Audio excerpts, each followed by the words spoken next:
Hi, everyone, and welcome to the session, The Power of Empathy. How can we understand our customers if we don't understand our teams? I'm Quirk's news and content editor, Marlene Ramirez, and before we get started, let's quickly go over the ways you can participate in today's discussion. You can use the chat tab to interact with other attendees during the session, and you can use the Q&A tab to submit questions for the presenters during the session. Our session is presented to you by BT Group. Enjoy the presentation. Welcome, everyone. Thanks for joining us today. I'm Suzanne. And I'm Clare. We both work for BT, a telecoms company based in the UK. And we're here today to talk about empathy and why it's vital to build it amongst our teams as well as consider it with our stakeholders and customers. So we want to start today with a question. Why are you here?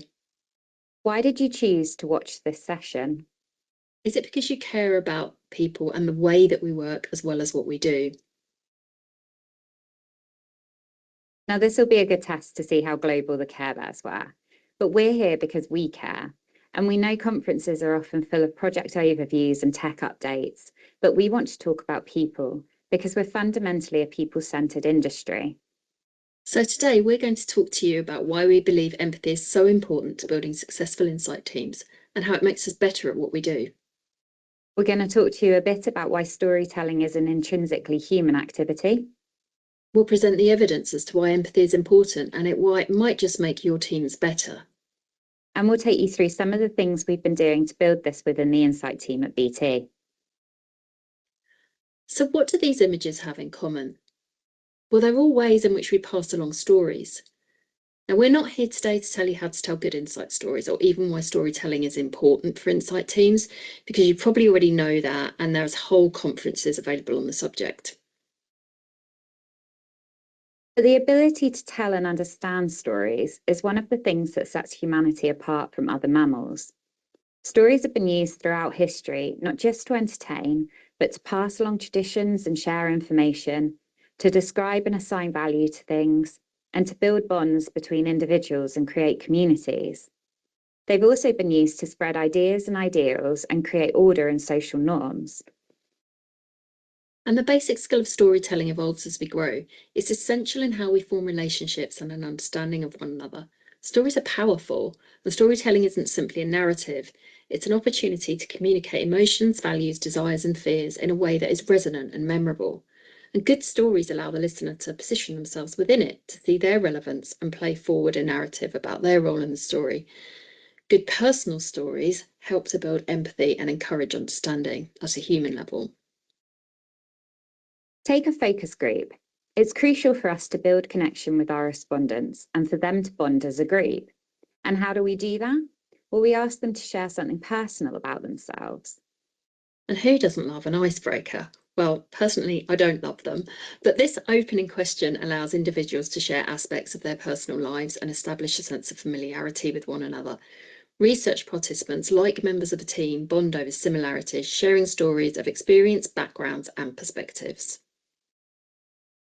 The power of storytelling lies in its ability to highlight commonalities and create an emotional connection, making individuals feel seen, heard, and understood. But how can we take it a step further?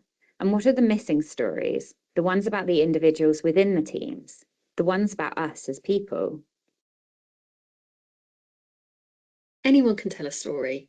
We use them all the time in Insight to create connection and impact. But how do we make them really stick? Stories with data are great, but when we add care and emotion, that's when things start to have more impact. And if you can make your stakeholders empathize with your customers, the insight you're delivering will stay with them long past the debrief.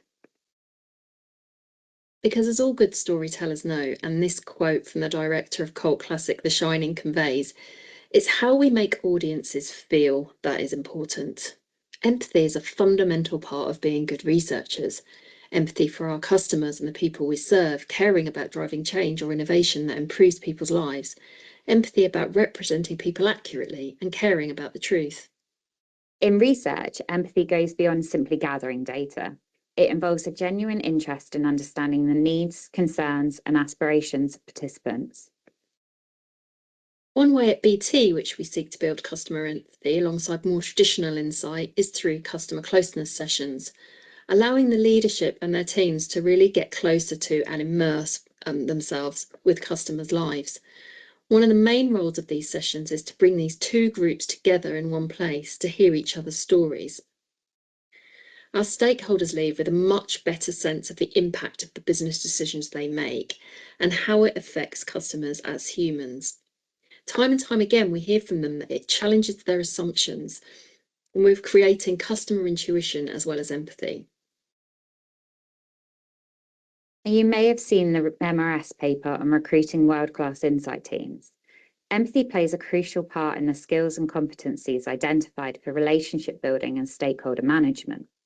The paper makes specific call-outs to develop empathy to understand stakeholders' perspectives, motivations, and emotions, and to demonstrate emotional intelligence in navigating sensitive situations and managing conflict constructively, as well as cultivating a supportive and inclusive work environment that encourages diverse viewpoints.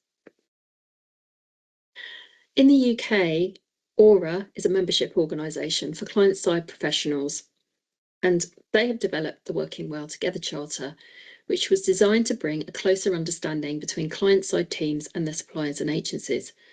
The Charter itself is a declaration of mutual respect and empathy. It was co-created with Aura members and some of their agency partners, which started with the sharing of experiences. But what happens when we look internally within our own teams? Well, in most organisations, there's an empathy gap. Harvard Business Research analysed factors that contribute to top-performing companies and found that 7% of these companies, the top 7% of these companies, were more likely to say that empathy is emphasised in their organisational culture. But while 78% of senior leaders acknowledge the importance of empathy, only 47% believe their companies are effectively practicing it. And if we're encouraging our stakeholders to get in the shoes of their customers, to understand their needs and to build empathy, why don't we do this with our colleagues and the teams we work in?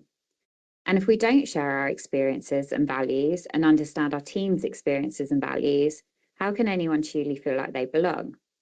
Belonging isn't a luxury, it's a necessity for us to thrive in our teams. Now, it wouldn't be an Insight Theme Talk without us demonstrating some return on investment. So here's the evidence that belonging isn't just a nice to have, it brings commercial benefits as well. Research has found that high belonging is linked to an increase in job performance, a reduction in staff turnover and sick days. So for a 10,000 employee company, that equates to an estimated annual saving of more than $52 million. But consider this. This quote comes from an article from the UK paper The Guardian, which also stated that 42% of people don't have a close friend at work. That's despite the fact that you're almost as likely to have daily contact with your colleagues as you are with your children. Now, we're not suggesting for a minute that everyone needs or wants to have a close friend at work. And of course, this example, it might be the impact of a 50-hour week. But the reason we're showing this is because the point is, if we're not building emotional connections with the people that we work with most directly, our teams, then how can we ever feel we truly belong? So practicing empathy and care makes us not only better colleagues and leaders, it makes us better insight professionals and partners. But how do we build this within our own teams, whether we're agency or client side? At BT Insight, we were facing into several challenges and changes which many of you will be familiar with. Changes of business priorities, leadership and impact of restructures. And we're a team spread over multiple locations and across multiple sub-teams. All of this was impacting our team culture. So about 18 months ago, a volunteer group of us within the team set out to understand and improve the team's culture. We ran one-on-one interviews with every member of the team to gather everyone's honest and open thoughts and opinions. And this intentionally went beyond the usual HR engagement surveys. And it generated a huge amount of feedback, which we analysed and themed to identify recommended actions. One of the first issues we identified was that we didn't really know each other very well. And that impacted not only how easy it was to collaborate, but also our sense of belonging and the feeling that everyone could bring their full selves to work. So this year, with the support of our leadership, everyone has been asked to take part in personality profiling so that we can not only understand better, but also leverage everyone's strengths. We ran a series of workshops with the team to help us understand each other and these better. We're continuing to work on this and deliver commitments that were identified by our culture group and wider team. But we also recognise that we're all dealing with different things that have the potential to impact who we are, our perspectives, and how we show up. And so we started to think there's a separate piece needed to build empathy and understanding of different experiences and perspectives across the team. By understanding the personal stories that are currently missing in the day-to-day, to create an exchange of empathy. And we're taking the idea of storytelling further to really humanise the team and the people behind the many emails and Teams messages, to get closer to each other, creating better empathy and understanding. And we want to create an outlet for sharing those more personal things. We're all human, right? And we have many different experiences, both in and outside of work. We're complex, dealing with a myriad of things, good and bad, every day. And it's not just the negative things.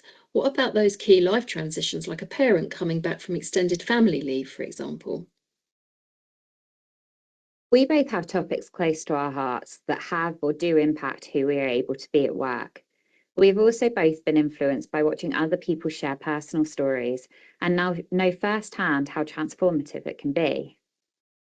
We've seen how, when we do begin to share, there's been a difference in how we feel, how bringing more of who we are into our work environments has enabled a greater sense of belonging. We've also seen firsthand that by sharing, we have a greater understanding of each other, have more respect, and inevitably work better together. And it's actually what sparked the idea to deliver this talk at Quirk's originally. So we'd like to share some of those stories with you.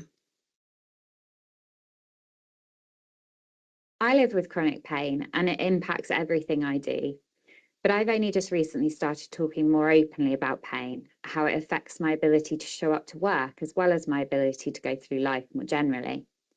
There are the practical and logistical considerations, like hospital appointments or where I'm going to sit or stand comfortably. But there's also the less obvious considerations. Chronic pain is exhausting, and there are some days when I just feel like I'm not functioning at my full ability. It can impact my mood, my ability to think, and my ability to make decisions. Hearing someone else talk about their experiences with a chronic illness gave me the courage to start talking about my experiences. And the more I have, the easier it's become, and the more I find people talk about their experiences back to me. Thank you, Claire. My side represents the different challenges that I've faced whilst navigating my career.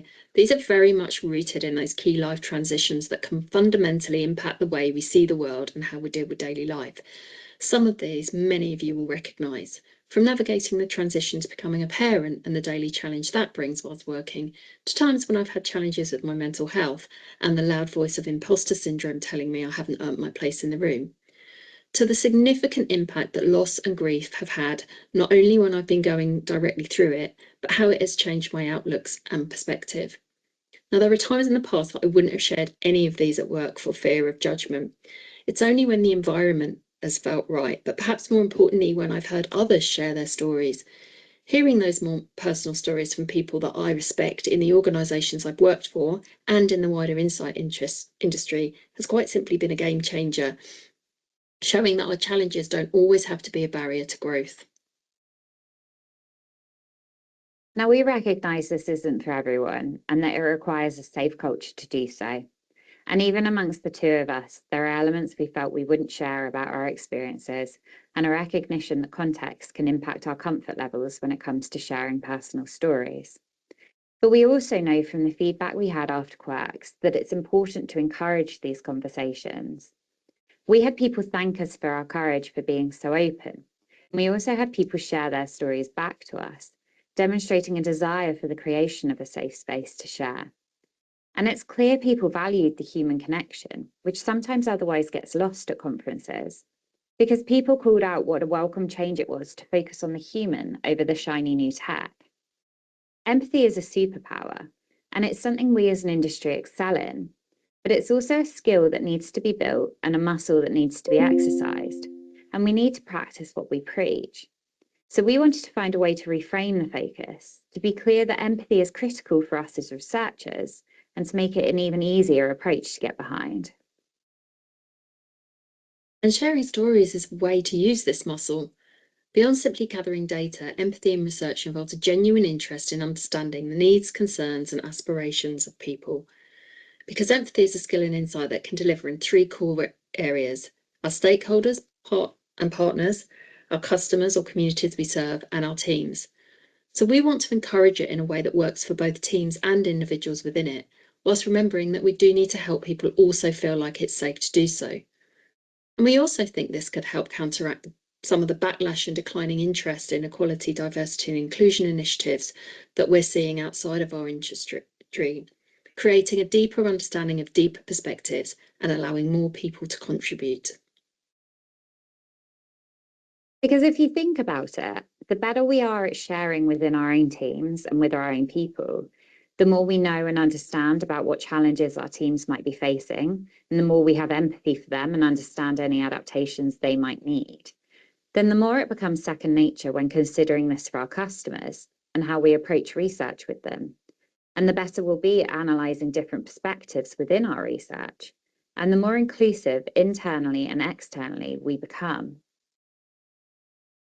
For example, if you can understand the experience of a colleague with a health challenge, for example, then you already start to have an insight into the challenges of certain key customer audiences and can start to be an advocate.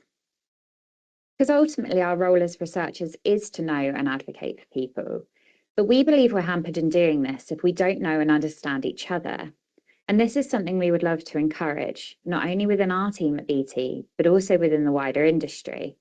So we look forward to discussing as a community how we can build on this. So we started with a question, and now we'd like to end with some more questions because we'd love to continue this discussion. Empathy is not just about one moment in time. So if we can leave you with some questions to take away, please think about what you could do within your team. What could we all do as an industry, and how can we create those right platforms? Thank you for listening today. Thanks, everyone.